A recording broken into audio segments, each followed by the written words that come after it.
So let's move on and look at some other event types which are available in the blueprint. As we started, by default we have an event actor begin overlap and is an event which is called event tick. So let's understand what event tick is all about. Let me go back and on our screen let's go on the left corner and just select this option and select show FPS. This is called frames per second. So once you click on it, you will get some counter here which is showing you that how many frames as of now of your game is being rendered on the screen and is being executed within your game. So you can see that 60 frames per second Unreal Engine is actually showing up this particular screen, and as you move here to different areas the frames rates might actually go up or down based on how much details you have basically in your level itself. Now if we go back to the blueprint actor, event tick is about it's happening and it's executing triggering at every second of your game itself, and every second this is getting executed, and whatever is actually connected to this executable pin itself, that function will be executed so many times in a second. So let's say we have let's disconnect this one and bring our event tick here, and we try to connect our same print string with event tick. So now what will happen actually is that every second a tick event will be triggered, and at each second this print string will be executed, and then this print string will be executed. Let's compile and go back to our level and click play. So you see here on the left corner you're getting an event of tick actually, and it's printing the same strings over and over again as long as you are in your game itself. Okay, so let's close down and go back to our okay, so I think it's done and close. So these messages, because they have been, if we know that we have set our timing duration 10 seconds for each of them, so it is taking 10 seconds, and because the tick event happened so many times, it was still showing and trying to finish up all those 10 seconds for each execution, and now it's gone actually. So let's go back and look at it and see what we can do here exactly. Let's try to just delete this node and make it more simple. Now if you see the other pin within our node, actually it's called delta second, and if we pick the wire out of it and we try to connect to the string itself, you will get a message convert float single precision to string. So what it's showing is actually the delta second is basically of a type which is of float, so it's like in points. So every time the event tick is executed, this information of that particular second is getting fetched, and then it is getting converted into string automatically, that Unreal Engine does, and then we connect to the in string. So whatever value is passing through here as a float number getting converted into a string and then linking to the print string, and that value which is coming from this particular wire itself will be printed on your screen itself. Let's go and check it and click play. Here you go. So these numbers are into milliseconds, and every value which is being produced while that tick is happening actually is getting printed here. So what you understand from this point of view is that we can fetch data from certain elements, and then we can directly input into our print string to get that information displayed on our screen.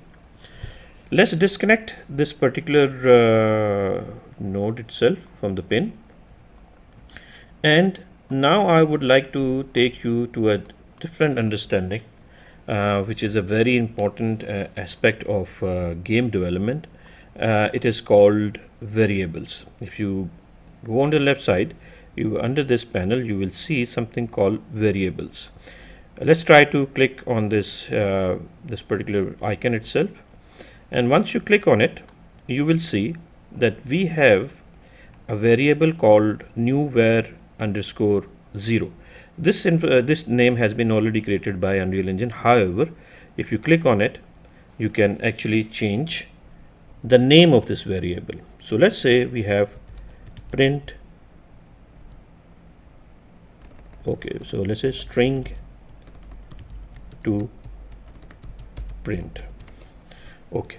Now, what you need to understand about variables, that variables are a mechanism of storing information of certain type for a certain kind of condition, for a certain kind of function to achieve, or certain kind of a category which you might require to check before you do another execute another function within your game itself. So currently what we have is string to print, and if you see on the right side corner, actually on the top corner, you will see the details, basically the properties related to this particular variable. Now currently if you see actually it's showing that variable type is boolean, which is also another type of variable which is either it's like in what you can say is either 0 or 1, or yes or no, or true or false. That kind of information is stored into a boolean type of the data. However, in our case, if we look at it, the delta second is basically, if you see that it's of green color code, and which depicts actually that float is actually of green type of the variable type of float is color coded as green. You see that every type here of the variable type are of different colors, and that's how you can even identify in your event graph that what type of information can be linked to this particular node in terms of printing it. If you look at it, print to screen or print to log, and if you see that there are some check boxes, if you see the red part, which means these are of boolean type. So you can actually select this one and then plug in a boolean type of variable which might check certain condition to do something. Same is the case for others, but we will not go into details for that at the moment. We'll just select float. Well, actually we're going to select actually the string basically, so which is this. Okay, so now we have defined our variable, and automatically based on when you select the string, it also color codes the string variable type or to your actual variable which you created. Now if we can easily pick up the variable and we can drag it in our event graph by left mouse click, and once we drag and drop, you get two different functions which you can perform. Actually it's basically it's one function. The other part is also a function, but it only picks up the value. So let's say get string to print. So get string to print means that this variable is already holding some information which you want the print string to actually print. So if we drag the pin from here and we link it to this particular connection, now what's happening is that whatever information is here by default, it will be start printing it here. But how can we do that? If you see on the right corner, you will see there is something called default value, but before creating a default value, it's asking please compile the blueprint first. So let's compile the blueprint first. As soon as you do that, you will have a default value area available to you where you can actually enter another string value which will be actually then start printing once you will execute this particular function. So let's do this one. This is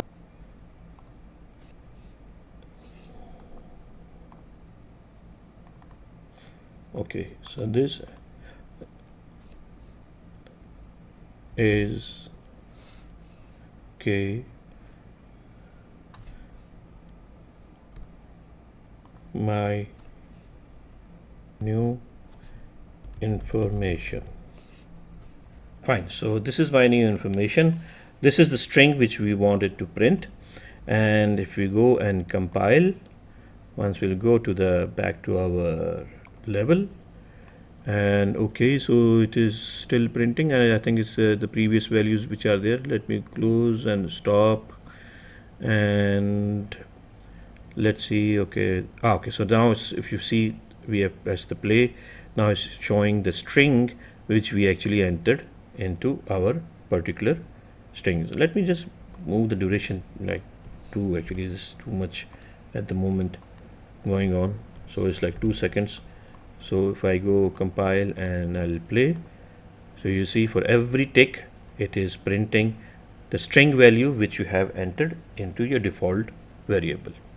Let's go back, and now if I want to actually set a string, so let me just bring this variable again and then say set string to print. What this function will allow is that whatever value you will enter here in this particular box itself, it will be printed and executed on your screen. So let me just disconnect in string and bring that one. Let's not have it cluttered actually. Now this function has an executable link also. So what it means that it will be only executed if event tick is going to connect to this particular one, and then this one is going to connect to print string, and only that value, then whatever we are going to put here is going to be shown.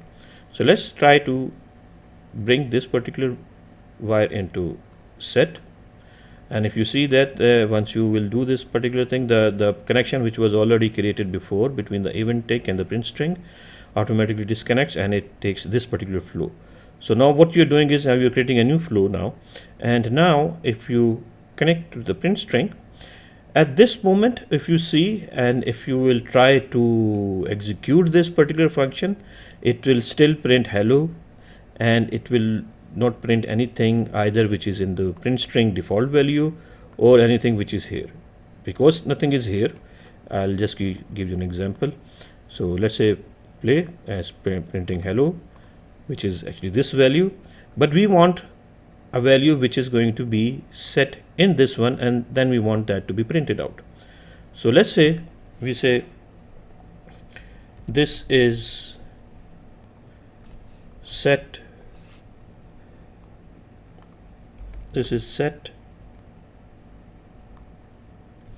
value. Okay, sorry, this is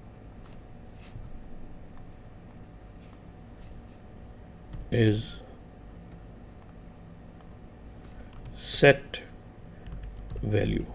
Okay, so now we have a string which we have set to this particular variable, and why we want this to be printed out. So what we need to do is to connect this particular pin to our string, and once we do that one, what will happen now is actually whatever we have added here as a part of the value for the variable, that is what is going to be printed out. So let's go back and press, this is set value. There you go. So it is printing the value which we have set to the string itself. Okay. Now this is very important for you to understand, because variables are going to be used throughout the whole tutorial and throughout the whole game development. You will have multiple types of variables. They will be used for different kind of functions, for different kind of executions, and for it to understand, it's very important that you really understand as of now how things are going on. The other point is, when you have delta seconds coming in, and instead of actually exclusively putting some kind of value to the string, you can even connect this particular string back to it, and then it will actually set this variable as well whatever information is stored in this variable, it will start printing that one. So if you go back and press, and there you go, your delta seconds again. Okay, so that's how it is. Now another thing which I want to introduce actually, that you can even and append a string. So you can append a string with two different types of values. So how we can do that one? So let's disconnect all of these.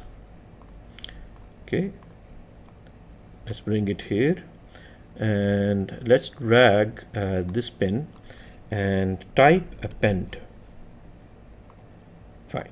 So now what's happening is that if you look at it, on append has actually two different values, and it is going to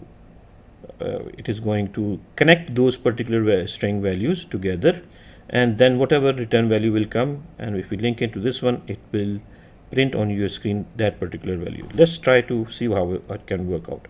So disconnect this one, and let's say we put it on the B value, and we saying on the A we say seconds are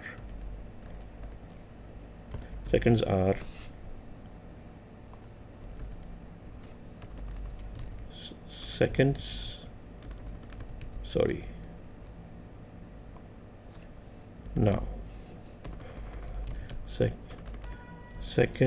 now.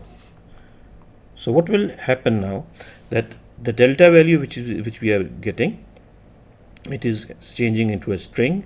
That string is added to this particular node, and we have another message called second now. So what it will show that along with the second now you will get another value which is coming from your tick, and that is what is going to be printed out. What you need to do now exactly is connect directly to this particular node, and let's hit compile. Once it's compiled, let's see what is the information now is coming. Okay, so here you go, second now, and along with that it's changed, the seconds are changing for every value of the tick itself, and this is how you are able to append two different strings together. Now I hope you are able to understand the concept of the variables, because this is a very important stage. Once these variables and concept of the variables are clear to you, when you are going to do the game development, it will allow you to basically do all kind of computations, all kind of criteria checking for executing in different scenarios of different functions, and that is how you will be able to create your games, your game flows, your game criterias, and many more things. So we conclude this particular event tick here, and then we'll go to the next event, will be event begin overlap, I guess, and that's what we're going to explain.